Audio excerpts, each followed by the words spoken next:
মরক্কোর সেই লুকানো পথ যেখানে ইতিহাস আর আধুনিকতা এক হয়।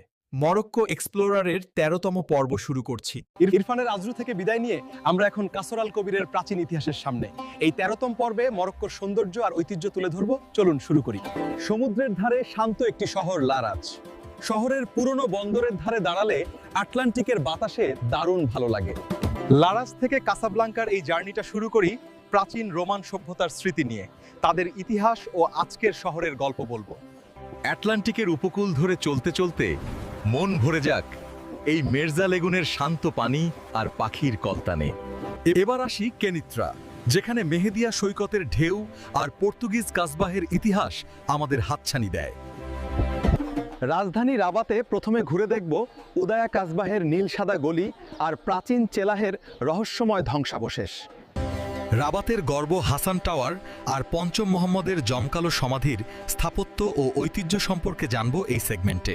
মোহাম্মদিয়ার পথে একটু ভেতরে গিয়ে বেন সুলাইমান শহরের প্রাকৃতিক সৌন্দর্য আর শান্ত পরিবেশ দেখব। এই জায়গাটি মরক্কোর গ্রামীণ জীবনের এক ঝলক দেখায়। বেন সুলাইমান থেকে এবার মোহাম্মদিয়া শহরে এর মনোমুগ্ধকর কর্নিশ ও বন্দর এলাকা এক ঝলকে দেখাবো। কাসাব্লাঙ্কায় ঢোকার ঠিক আগে হৌদেমেল্লার মনোরম ঝর্ণা ও কাসকেটের শীতল পরশ নেব। এই প্রাকৃতিক বিরতি ভ্রমণের ক্লান্তি ভুলিয়ে দেবে। কাসাব্লাঙ্কার মোহাম্মদ ভি স্কোয়ারের স্থাপত্য আর হাবুস কোয়ার্টারের স্পন্দন অন্যরকম। লাল পোশাক পরা পানিওয়ালাদের ঐতিহাসিক দৃশ্য দেখাবো। দিনের বেলা এখানকার বিখ্যাত সৈকত আর থিম পার্কের আনন্দ।